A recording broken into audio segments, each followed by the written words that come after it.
Muy buenos días, comenzamos Prohibido Olvidar por Graffiti FM 87.9 en Mar del Plata.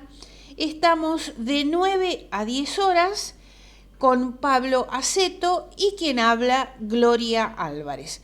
Vamos a saludar ahora a Pablo Aceto. ¿Qué tal, Pablo? Buenos días. Muy buenos días en esta media mañana de graffiti, como nos gusta decir, en el Ecuador de la semana, Sí. después de las elecciones generales que han dejado y una onda expansiva donde todo se está moviendo Sí. de manera, yo diría un poquito desordenada, por no decir, Desordenada, decís vos. desordenada, donde los malos de ayer son los buenos de hoy. Digo, todas estas cosas que eh, para mí son novedosas, ¿no? Porque yo cumplí los 18 años justamente en la primera elección. Así que yo nunca me perdí una elección, por lo menos Desde... desde que se dio la democracia, ¿no? Claro, No, nunca, sí, sí. me agarré todas las elecciones. Desde el 83 en adelante, Es más, ¿no? yo diría desde el 82, las internas del año 82 que se Claro, dieron. claro. Así que ya para las generales ya tenía 19, pero tuvieron las internas de los distintos partidos políticos en el año 82, finales Sí, sí. del año 82, así que no, no, hay mucho, mucho nuevo y no sé si por nuevo es mejor. Bueno, vamos a empezar escuchando la columna de Alberto Cortés, que hoy se llama Los 10 años de la franja y la ruta. ¿Podemos escuchar, Pablo? Se ha desarrollado por estos días en Beijing, la capital de China, el tercer foro de la iniciativa de la franja o cinturón y la ruta. La misma fue propuesta hace 10 años, en septiembre de 2013, por el presidente chino Xi Jinping.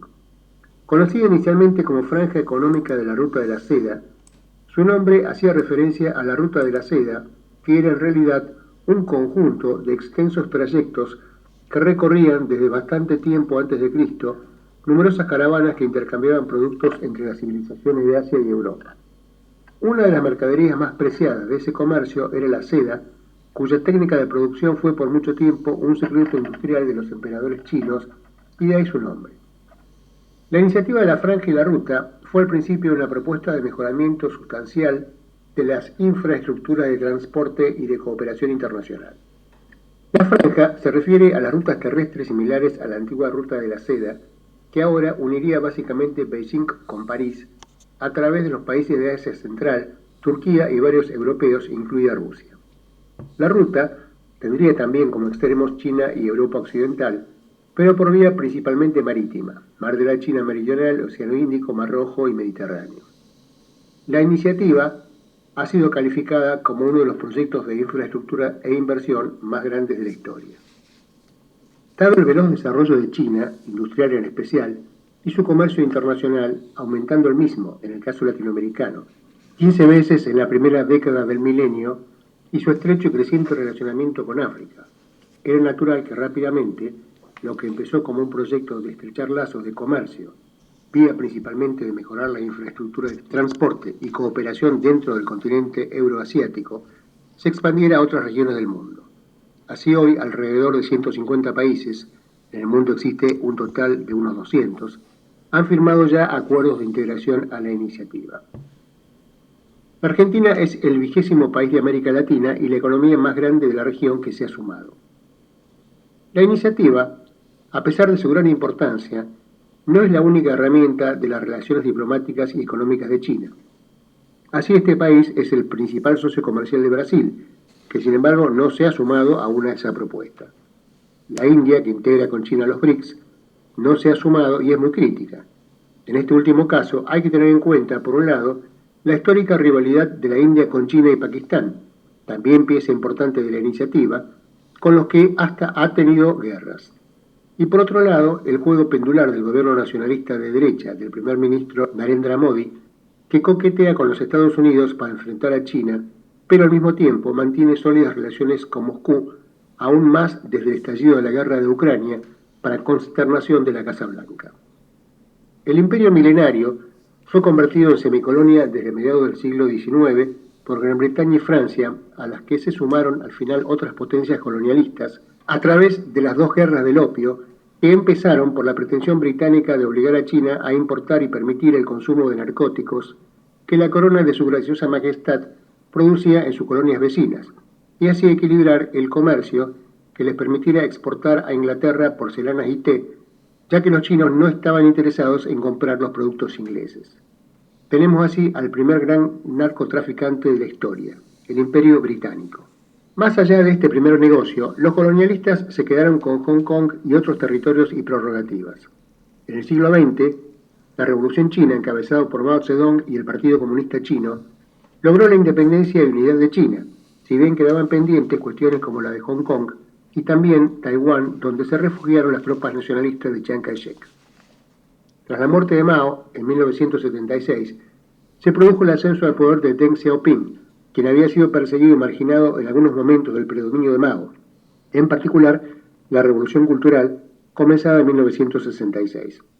Deng adoptó una orientación que se mantiene con variantes hasta hoy y que, si bien conserva nominalmente como objetivo el socialismo y la dirección del Partido Comunista, produjo grandes reformas que transformaron al país en una nación que muchos consideran que se trata en realidad de un capitalismo con muy fuerte presencia del Estado en la planificación estratégica. Las tasas de crecimiento económico del país pasaron a ser tan sostenidamente elevadas que cuando un país crece hoy a un ritmo acelerado se dice que lo hace a tasas chinas. Esto hizo que transitara de ser una nación atrasada económica y tecnológicamente a superar en Producto Bruto a la primera, Estados Unidos, cuando se la mide en términos de paridad del poder adquisitivo. Es decir, el valor nominal del PBI de los Estados Unidos aún es superior, pero en realidad allí un mismo bien tiene un valor en dólares superior al que tiene en China. Al corregir esta distorsión, ya es mayor el PBI chino. Por supuesto que siendo la población china varias veces mayor, su PBI per cápita es por ahora todavía inferior. Aún así, en los últimos 8 años se logró erradicar la indigencia, sacando de esa condición a 100 millones de personas, por ejemplo. En tecnologías de punta, como el 5G, a nivel mundial lideran empresas chinas. En sus relaciones con el resto del mundo, China no hace beneficencia, atiende sus propios intereses, en especial facilitarse el acceso a las materias primas que requiere para sus industrias, ayudar a construir las infraestructuras para transportarlas y asegurarse los mercados para su producción industrial. Sin embargo, a diferencia de los Estados Unidos, uno de cuyos principalísimos negocios es la guerra, la fabricación y la destrucción de armas, para que haya que volver a comprar más, China requiere para el desarrollo de sus proyectos estratégicos paz en las regiones en las que opera. No es casual que haya sido el mediador determinante de los acuerdos entre Irán y Arabia Saudita, dos enemigos aparentemente irreconciliables, y a los cuales Estados Unidos no cesa de azuzar para que se enfrenten. En realidad lo hace con sus aliados, o ahora ya casi ex aliados, los saudíes. Algo parecido se dio y se da con Ucrania. En 2019, el expresidente norteamericano Jimmy Carter dijo: durante los 242 años de su existencia, Estados Unidos ha estado en paz solo durante 16 años. Desde 1979, ¿sabes cuántas veces China ha estado en guerra con alguien? Ninguna.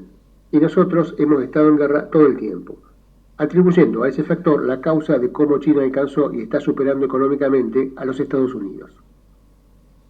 La Franja y la Ruta, el crecimiento de los BRICS y varias otras iniciativas y organizaciones son la expresión de un mundo multipolar naciente, donde los Estados Unidos, potencia hegemónica indiscutida a nivel mundial entre 1991 y 2013, pierde poder relativo y se afianzan y desarrollan otros polos.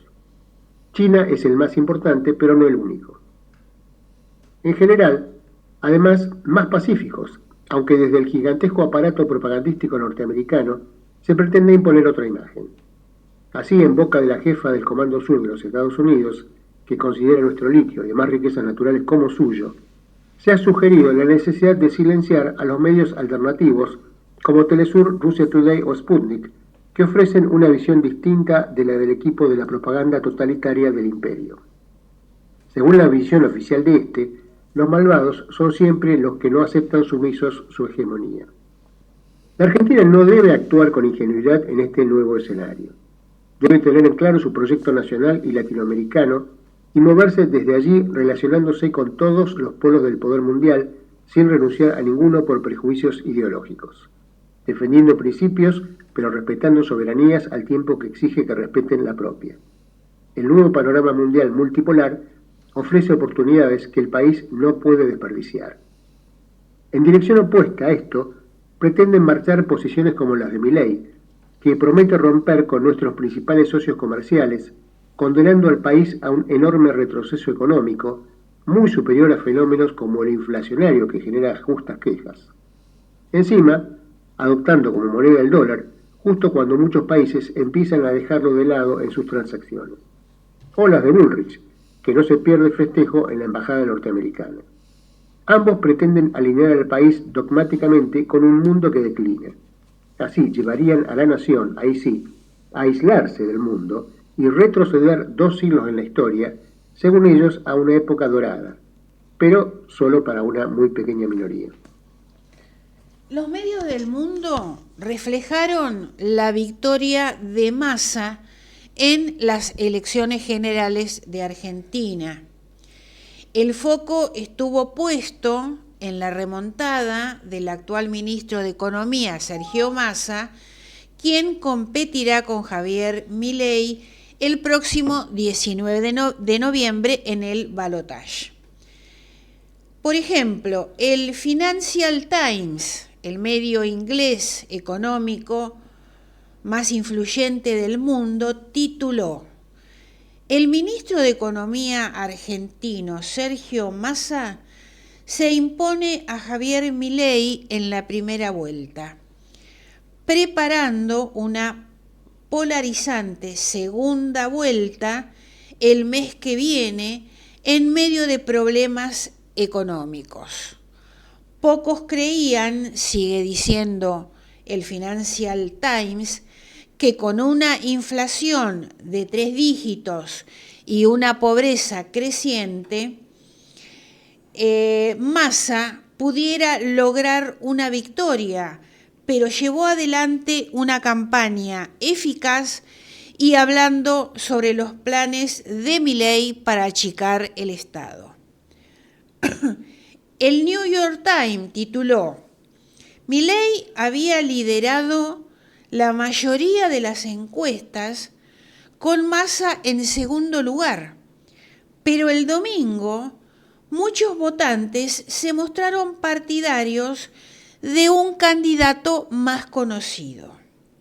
Según el Washington Post, para presidente, Argentina debe elegir entre la ira y el miedo. Se esperaba que Javier Milei, que congregó a los jóvenes votantes enfurecidos con el gobierno, con la peor crisis económica del país, encabezara las generales del domingo.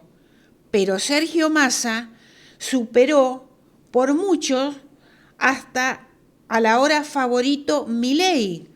Massa es el ministro que supervisa la ruinosa economía de Argentina, escribió el New York Times. ¿Qué dice Bloomberg? El resultado de las elecciones argentinas plantea un escenario de polarización política que más temen los inversores. El balotaje resolverá la interminable cuestión de quién se hará cargo de la imposible tarea de salvar un país antaño rico y al borde del colapso. Bueno, acá Bloomberg, me voy a permitir corregirlo, Pablo, porque dice un país antaño rico, y vamos a decir, y como lo decimos siempre, no es un país pobre, es un país rico. A ver, cuando hablan de el antaño rico, sí, están hablando de cuando éramos el granero del mundo. Claro. Es cierto, habíamos entrado ya en la etapa de la revolución industrial y entonces se podían hacer cosas que antes no se podían hacer, como la exportación de comida, ¿no? Ya empezaron a aparecer, no, el proyecto argentino original era la minería. Las derrotas en el norte hizo que lo que hoy conocemos como Argentina perdiera el Potosí, y entonces entró por muchos años en una deriva que no sabía qué cosa íbamos a hacer. Las nuevas tecnologías, la aparición de los frigoríficos, eso le dio un rumbo que antes no tenía. La región agrícola ganadera, mediados del siglo XIX, no tenía valor, no servía para nada. Lo que servía era la minería, el oro, la plata, y lo que era las Provincias Unidas del Sur, con las derrotas en el norte, había perdido el Potosí. Entonces quedó trunca ese proyecto de país de la Revolución de Mayo. Después, con la aparición de las nuevas tecnologías, había una Argentina así que era una de las potencias del mundo, que después vinieron y alegremente lo dividieron per cápita. La riqueza eran para unos pocos. Vos tenías gente que iba a Europa, viajaba con la vaca. Ahora, eso no significa que los argentinos estaban mejor, ¿eh? O que el país estaba mejor. El país estaba extranjerizado, era todas las estancias inglesas, la pobreza era sangrante. De hecho, los grandes conflictos sociales, si ustedes piensan que los conflictos sociales fueron los de 2001, es porque no leyeron historia. La del 17 y del 19 fue tremenda. La Semana Trágica, era un país donde la población era muy pobre, miserablemente pobre. Y sí, había gente. Lo que pasa que cuando te hablan de el granero del mundo, claro, dice, después lo dividen alegremente per cápita, pero no se dividía per cápita la riqueza. Eso también es parte se repartía entre unos pocos. Claro, y aparentemente lo que bueno, mira, es lo que está pasando ahora también. Sí, pero sí. No es que en esa época la gente vivía como en Alemania ahora, porque en esa época en Alemania también vivía muy mal. Bueno, muy bien. El Wall Street Journal dice que Massa ganó a pesar de tener que supervisar una despiadada crisis económica con una inflación del 138% anual, el hundimiento de la moneda y una pobreza creciente. Vamos a ver lo que dice el periódico británico The Economist. Destaca que Massa promete formar un gobierno de unidad con diferentes partidos. The Guardian, el representante de la extrema derecha, Javier Milei, pierde en las elecciones generales. Se esperaba que Milei se dirigiera hacia una sensacional victoria, pero no fue así. Esto es lo que dice The Guardian. Bueno, todos los medios de Telegraph, el Corriere della Sera, Le Monde, El País de España, El Mundo de España, La Vanguardia de Cataluña, El Observador de Uruguay, O Globo de Brasil, Folha de San Pablo, Brasil, el portal Bio Bio de Chile, El Tiempo de Colombia, El Nacional de Venezuela, todos los medios destacan la sorpresa del triunfo de Massa, porque casi todas las encuestas lo daban ganador a Milei. En primera vuelta. En primera vuelta, sí.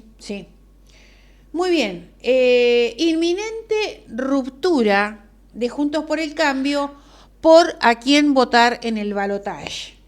El gran perdedor, Juntos por el Cambio, sufre pases de factura y tironeos. El radicalismo quiere votar a Massa y el PRO a Milei. Bueno, de hecho, mientras era candidata Patricia Bullrich, Macri quería votar a Milei. Y sí. Ese es el motivo de la fractura, ¿viste? Porque si estaba en plena campaña, que vos digás, bueno, después en las PASO vemos, pero que en plena campaña 2 veces, en vez de elogiar su propia candidata, elogia al candidato que la enfrenta, evidentemente los demás, ¿a qué se van a quedar? ¿Viste? Es quedarse a ver cómo viene y te mata, porque yo no me olvido, ahora lo quieren negar, ahora todos lo niegan, pero 2 veces se planteó como que Milei, que si gana Milei o si gana Patricia Bullrich es lo mismo, pero no es lo mismo porque tu candidata era la otra. Claro. Digamos, un nivel de deslealtad hasta entre ellos. Sí, totalmente. La verdad, para hacer eso directamente hubieran dicho, bueno, vamos con Milei directamente, ¿para qué la llevaron a Patricia Bullrich? Encima, pobre, que le costó tanto a la campaña que... Muy bien, Mauricio Macri se acercó a Javier Milei, perjudicando, como decíamos recién, a Patricia Bullrich y antes a Larreta. En el radicalismo, la opción parece ser Massa, y al mismo tiempo Massa dice que tendría radicales en su gabinete. Hay muchas críticas en Juntos por el Cambio sobre cómo se manejó el proceso electoral. No le ofrecieron una solución a la sociedad y no se preocuparon por los problemas de la gente. Además, la pelea entre Bullrich y Larreta también generó malestar entre los votantes. Todo esto antes de las PASO. De nada le sirvió a Patricia Bullrich incluir a Larreta, a Melconian como ministro de Economía o a Petri como su vice para retener radicales. Yo a esta altura me imagino a Melconian preguntándose ¿para qué me metí? Porque la verdad sí, realmente. Encima le armaron, o la armaron, o no sé, unos audios. Digo, Melconian se debe estar preguntando, digo, ¿a qué vengo yo acá? Y encima el referente del espacio haciéndole campaña al opositor. Muy bien, advierten, vamos a otro tema ahora, dejamos la parte electoral. Advierten que el mundo necesitará 7 billones de dólares para evitar la escasez de gas hasta el año 2050. Según el Instituto de Economía Energética de Japón, en medio de la transición de los países a fuentes de energía más limpias, harán falta inversiones para renovar instalaciones y reducir las emisiones. Se supone una reducción del 56% de las emisiones para 2050, ya que las naciones emergentes no podrán alcanzar la neutralidad de carbono para mediados de siglo. La Agencia Internacional de Energía estima que la demanda de gas alcanzará su punto máximo esta década.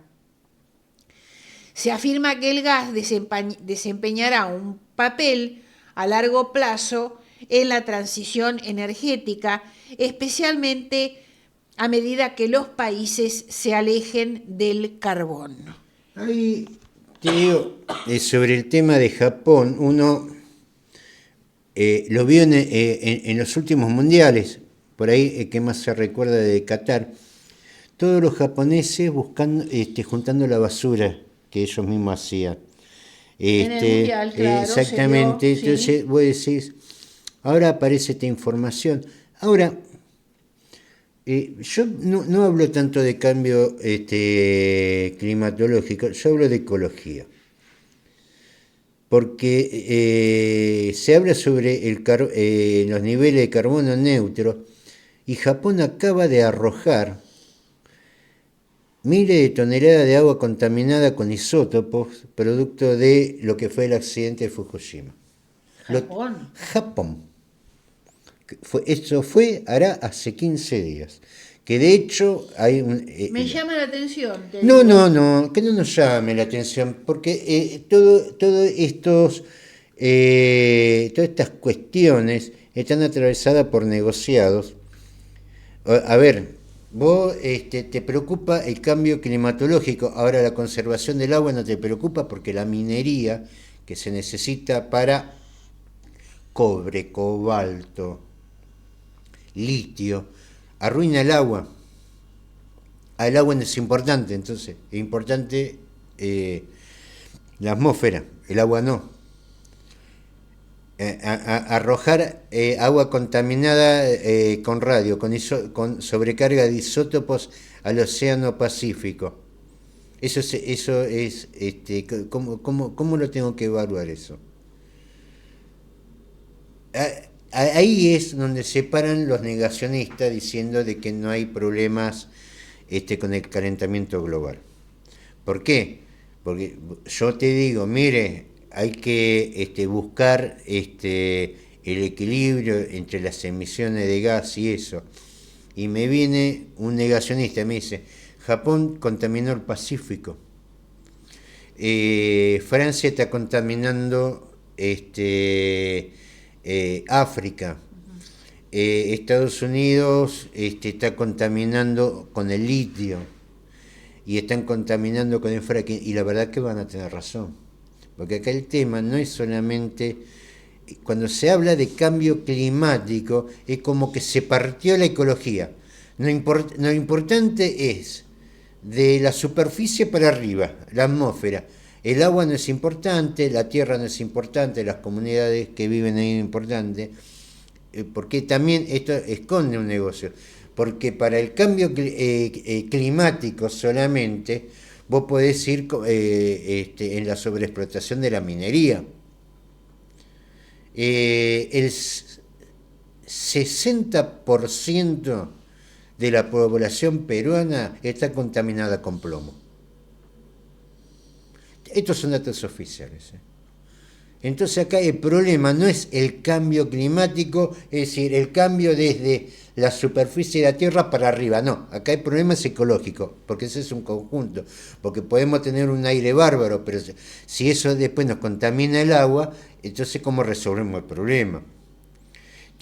Japón acaba de arrojar, eso fue no, menos de 15 días, una semana y pico, que de hecho hay denuncias de Japón, y hay embargo, está prohibido comprar, China tiene prohibido comprar productos de mar que venga de Japón.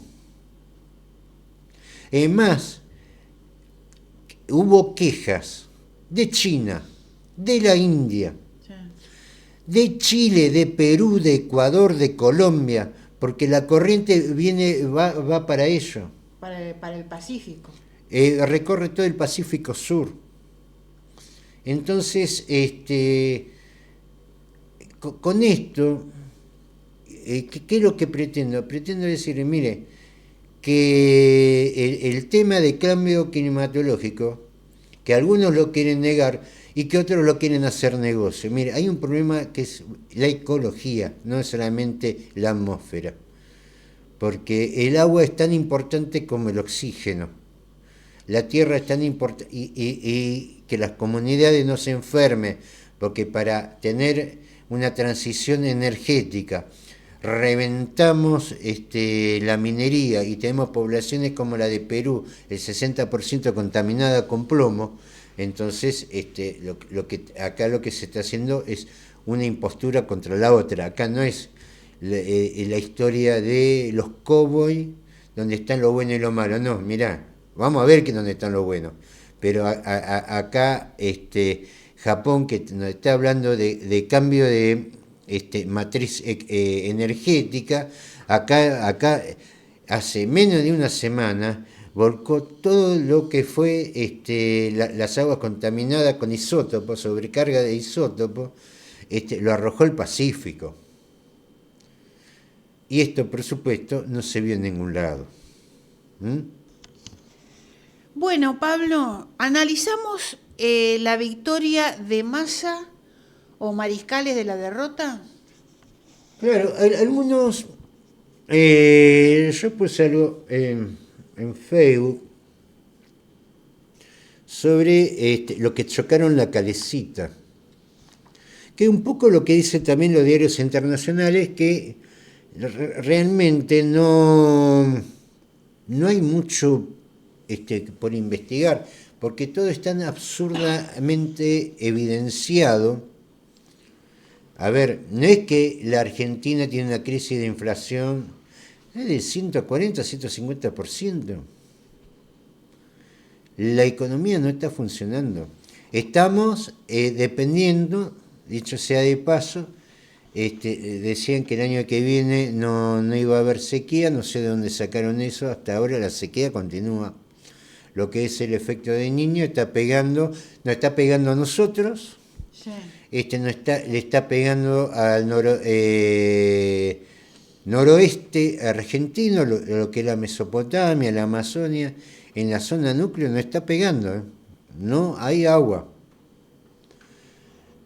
Ahora también... O sea, que el problema de la sequía lo vamos a seguir teniendo. Hasta ahora no se ha solucionado. Claro. Yo cuando escuchaba hace 5 meses atrás que la sequía se iba a terminar, no sé por qué pensaban que la sequía se iba a terminar, que sabían ellos que uno no sabía. Y la verdad que no sabían nada, porque la sequía por lo menos, estamos 25 de octubre, la sequía continúa.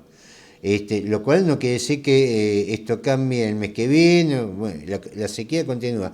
Pero a lo que voy, que estamos como en el siglo XIV rezando para que llueva. Y estamos en el siglo XXI.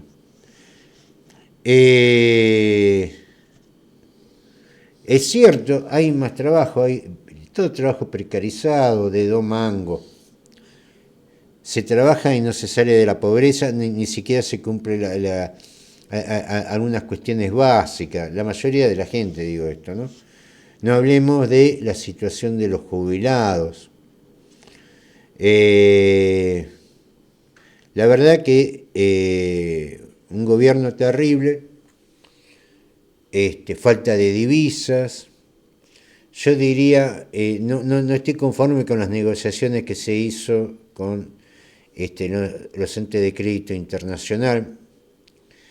Este gobierno ha reconocido una deuda ilegítima, no ha sido la primera vez, también en su momento se reconoció la deuda del proceso.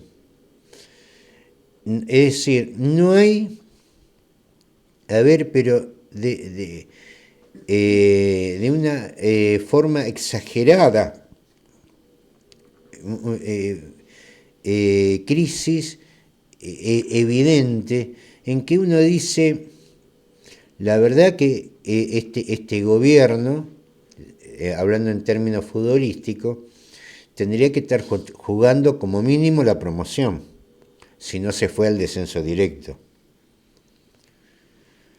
Pero no solamente no quedó atrás, sino que está ganando las elecciones. Y sí.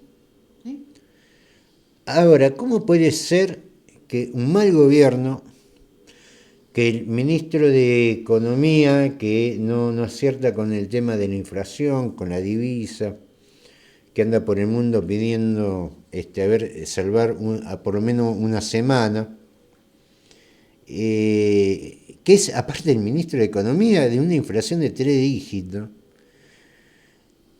puede estar ganando? Porque los demás son peores, Pablo. Y hay una respuesta en ese sentido. Entonces, lógicamente, y esto es una característica del kirchnerismo. Yo me acuerdo cuando Néstor Kirchner pierde con el Narváez, y cuando Cristina Kirchner pierde con Bullrich. Sí. Ahora, ¿por qué se presentaron a elecciones si sabían que perdían? Para perder por lo menos posible. Siempre, es decir, si en vez de sacar 10 diputados saqué 15, vale la pena. Siempre jugaron así.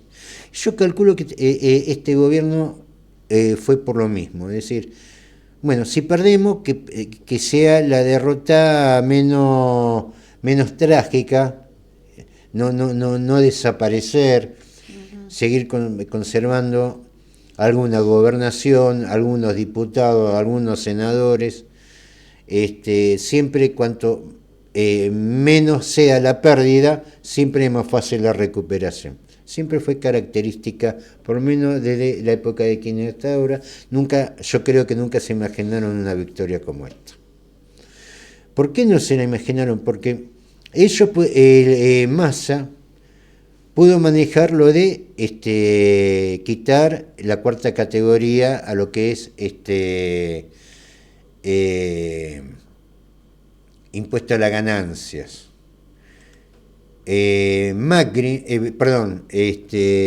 Massa pudo controlar lo de reintegrar a los jubilados el 21% del IVA en productos alimenticios de limpieza. Pudo controlar otros acuerdos. Ahora, lo que Massa no podía controlar es que la oposición dijera una huevada tras la otra, porque eso no lo maneja él. Eso es un regalo, un maná del cielo que le vino. Claro. Porque hay que decir claro, y lo vimos con los portales tanto por la extranjeros. Parte de Milei como por la parte de Patricia Bullrich. Ya lo había dicho en su momento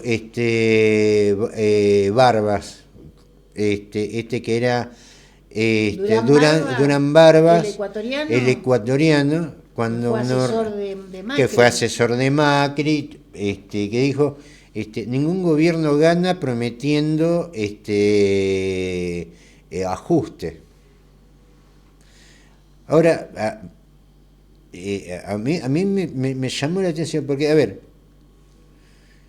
yo creo que en algunos, en una forma un poco más elaborada que otros de una manera más intuitiva. A ver, tenés problemas de inflación, tenés problemas de desempleo, tenés problemas de pobreza, no tenés divisa.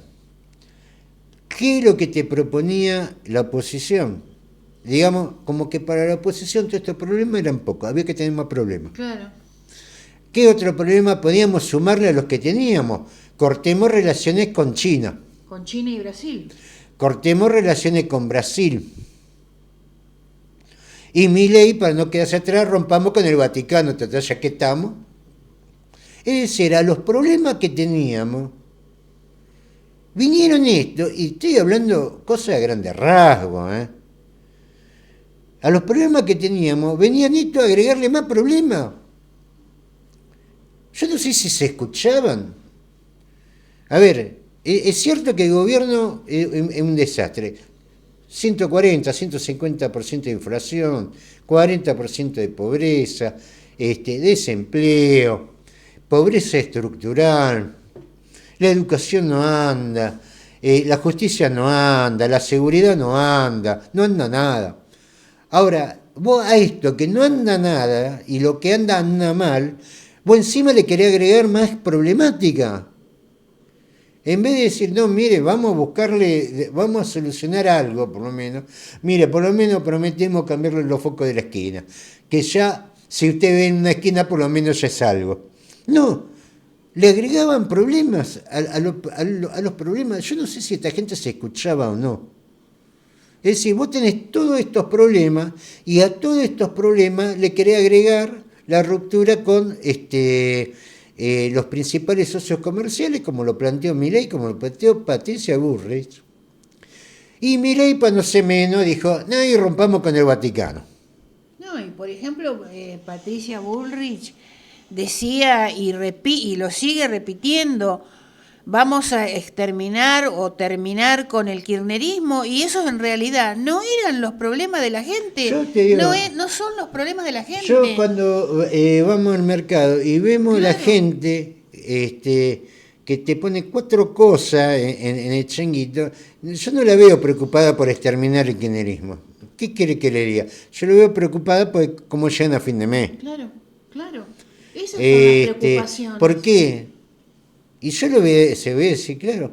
En el 2015 el kirchnerismo se había ido para no volver.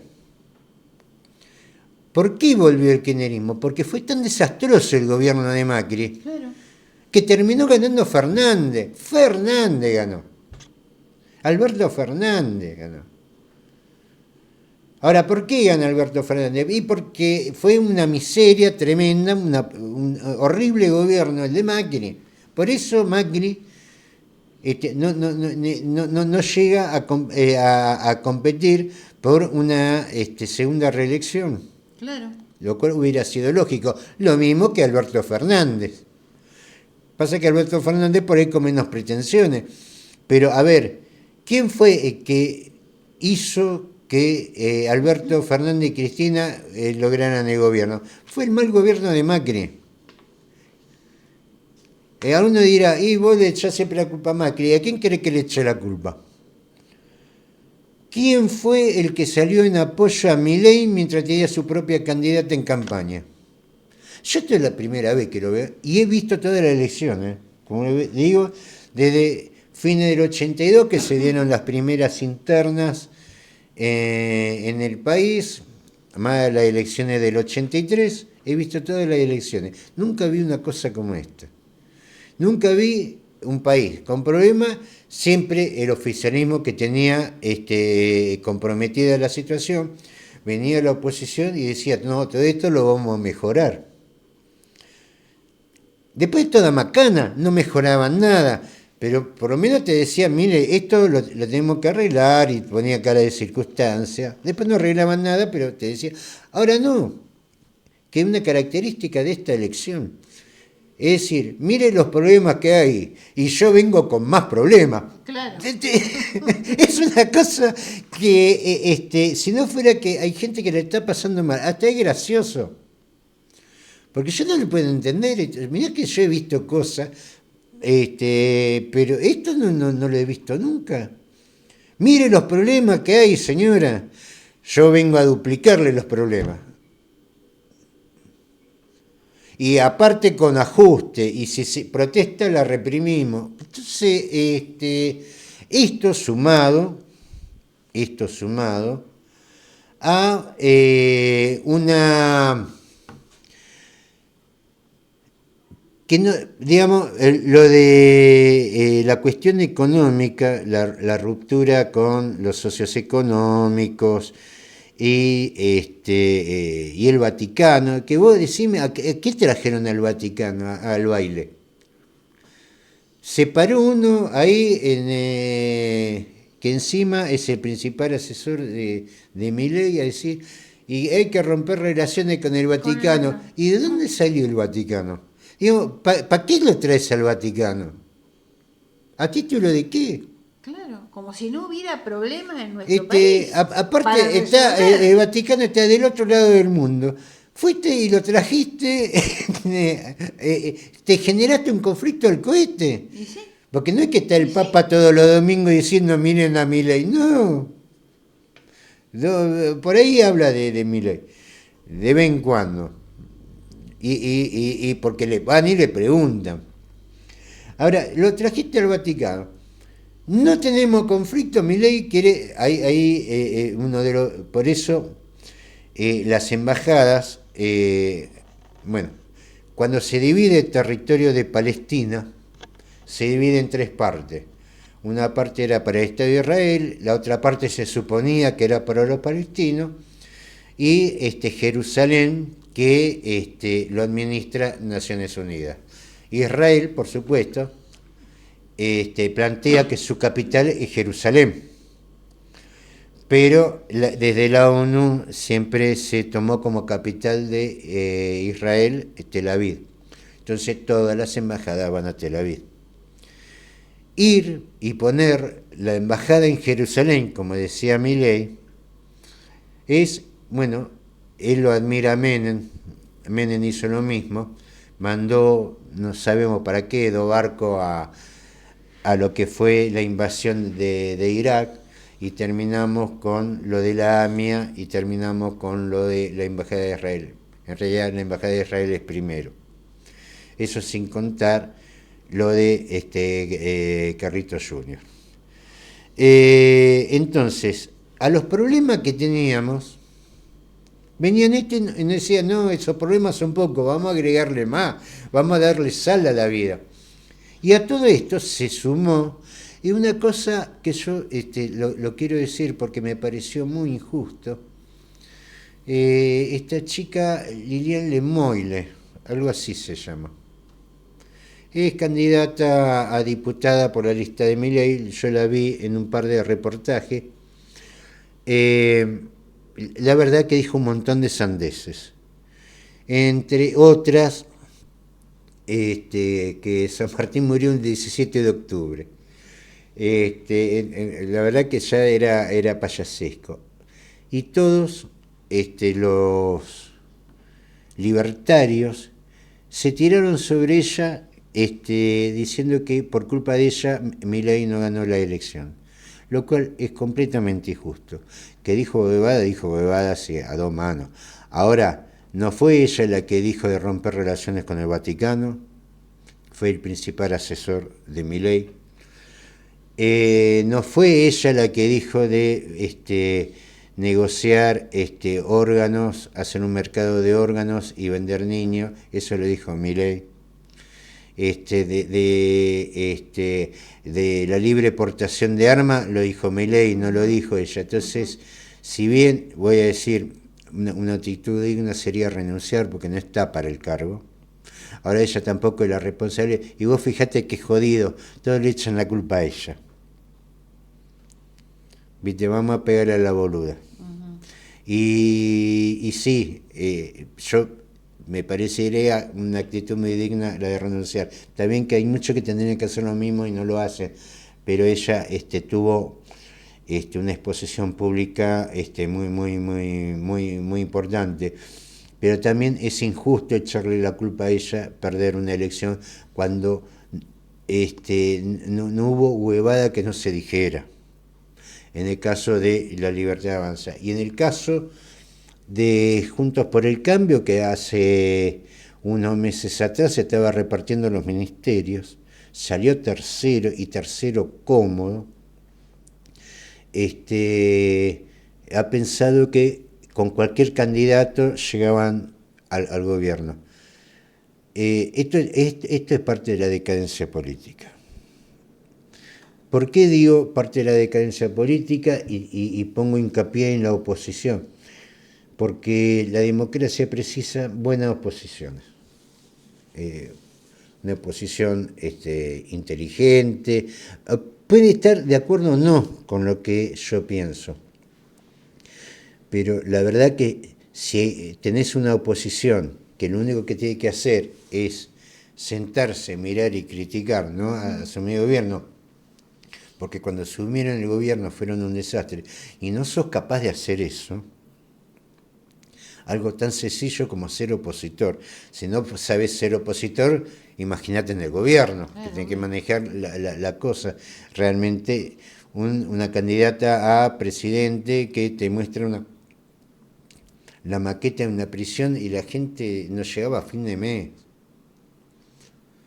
¿Qué me mostraba maqueta? Decirme cómo vas a llegar a fin de mes, cómo vamos a pagar la luz, cómo vamos a pagar los impuestos, cómo... Encima, cuando se da una reducción de impuestos, lo votan en contra. Claro. Bueno, claro. Querido, ¿qué querés? ¿Qué querés? ¿Cómo no querés que gane Massa? Pero el esfuerzo que hizo la oposición para que gane Massa es realmente meritorio. Porque esto no fue un triunfo de Massa. Por supuesto, Massa tiró, y lo hizo el gobierno, todas las fichas que tenía a su disposición. Como le decía, hay cosas que Massa controlaba. Sí. Ahora hay cosas que no. Y fueron las cosas que no controlaban las que salieron a su favor. Porque Massa no esperaba que apenas en el cierre de campaña de La Libertad Avanza saliera uno a decir encima, encumbrado dirigente de La Libertad Avanza, que hay que romper relaciones diplomáticas con el Vaticano. Eso no lo esperaba Massa. Eso no estaba en el plan de nadie. Que al otro día de perder Milei, seguía insultando a los radicales, que son ahora lo que les tiene que pedir el voto. Eso no lo controla Massa. Ese es Milei. No, y además, Pablo, recordemos cuando dijo también lo de los depósitos en pesos, Bueno, que eran basura, no, provocando una corrida bancaria. Claro, Digamos, también eso. esas cosas, digo, ¿qué es lo que hizo bien? Mirá que Massa tuvo, la verdad que en un momento hasta daba lástima porque parecía que estaba peleando solo. Primero le aparece lo de Chocolate. Después le aparece lo de Isaurralde, que eso no lo dijimos. Ahora, yo te digo una cosa. Tenés un oficialismo con una inflación del 140%, con 40% de desempleo, con nada funcionando, porque nada está funcionando bien. Lo de Chocolate con las tarjetas de débito, sí, y después con lo de Isaurralde en el Mediterráneo. Ahora, con un yate, con una señorita. Ahora, ¿qué más precisa la oposición para ganar? Yo no estoy hablando que estoy de acuerdo o no con la oposición. Digo, desde el punto de vista práctico, ¿qué más precisa? ¿Qué más tiene que hacer el gobierno para que la oposición gane? Y así, y todo perdieron. Y así perdieron, y salieron terceros, habiendo ganado 9 provincias. Claro. Habiendo ganado 9 provincias. Entonces yo digo, algunos dirán, no, porque el plan Platita. A ver, lo que hizo el gobierno para que la oposición gane, eso no se va a repetir de nuevo. No hubo cosa que no le pasara a Massa. La inflación descontrolada, la disparada bancaria, disparada cambiaria, Isaurralde, Chocolate, y era El Fondo Monetario. el Fondo Monetario, la devaluación. ¿Qué más quería que hiciera el gobierno para que ganara la oposición? No alcanzó. Si el gobierno quería que ganara la oposición, ni así pudo hacer que ganara. No. ¿Por qué? Porque son tan mediocres, tan torpes, que a los problemas, todos estos problemas no son suficientes. Vamos a romper con Brasil, vamos a romper con China, y ya que estamos nos peleamos con el Vaticano. Y la educación la vas a tener que pagar, la Entonces, salud la vas a tener que pagar. Entonces, a ver qué es lo que hay que hacer acá para que el gobierno posibilite que la oposición gane. Era lógico que Massa gane. Casi uno no lo imaginaba en ese momento. A ver, fue una cosa de lógica. El que escuchaba esto voy a decir, y fíjese una cosa. Y el ejemplo es de Mar del Plata. Mar del Plata Raberta pierde como en la guerra. Casi por el doble de los votos, creo que por lo menos porcentaje gana Montenegro. Uno podría decir Mar del Plata es gorila. Sin embargo, en Mar del Plata ganó Kicillof y ganó Massa. Es decir, cuando no hay nada que se plantee como superador, Raberta no apareció como superadora de Montenegro, los opositores de Kicillof no aparecieron como mejores que Kicillof, y los candidatos a presidente lo mismo. Lógicamente, todavía falta el balotaje, ¿no? Sí. Pero la gente prefirió, ante lo mismo, que se quede lo que estaban antes. porque el corte de boleta que se dio en Mar del Plata es sumamente complejo. Y sin embargo se dio. La gente ha tenido una actitud de decir, mire, ante lo que se presentó, mire, la verdad que son tan parecidos que se quede el que estaba. Listo, no cambiemos más porque cada vez que cambiamos es peor. Raberta no mostró ser mejor que Montenegro, salvo en la cuestión dialéctica. Una cosa de Raberta. No estoy para nada de acuerdo con su pensamiento político, pero veo que es una mujer que trabaja y se mueve mucho más que Montenegro. Montenegro, pero a ver, en los intereses que representa, ¿es distinta Raberta que Montenegro en su relación con Andrea Iglesias? No. ¿Es distinta la relación de Raberta con los empresarios de transporte que Montenegro? No. Entonces que quede Montenegro. Eso fue lo que decidió la gente. A ver, la primera foto que se va a sacar Raberta es con Moscusa.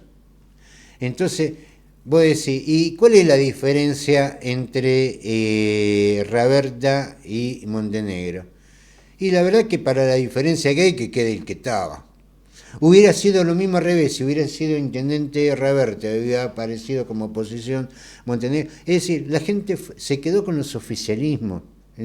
Digamos, si vos me venís a traer, no me traes ninguna solución, que quede el que estaba. Y fue así como votó la gente. Entonces, creo que esto tiene mucho más que ver, más que la victoria de Massa. Esto tiene que ver más con los mariscales de la derrota. El mariscal de la derrota es una figura que se da en la Segunda Guerra Mundial, Friedrich Paulus, que fue el mariscal que dirigió la batalla de Stalingrado, que la pierde con la Unión Soviética. De ahí que Adolfo Hitler, cuando se refirió a él, lo llamó el mariscal de la derrota. Entonces, de ahí viene la frase. De ahí viene la frase, ¿no? De algo que vos tenías ganado, como la elección general, y la perdiste, sos el mariscal de la derrota. Muy bien, nos vamos. Nos volvemos a encontrar el miércoles que viene, de 9 a 10 horas, pero este viernes estamos de 19 a 20 horas con Casi Sábado, por FM Graffiti 87.9. Nos despedimos escuchando a Gilda, Corazón Valiente. Saludos para todos.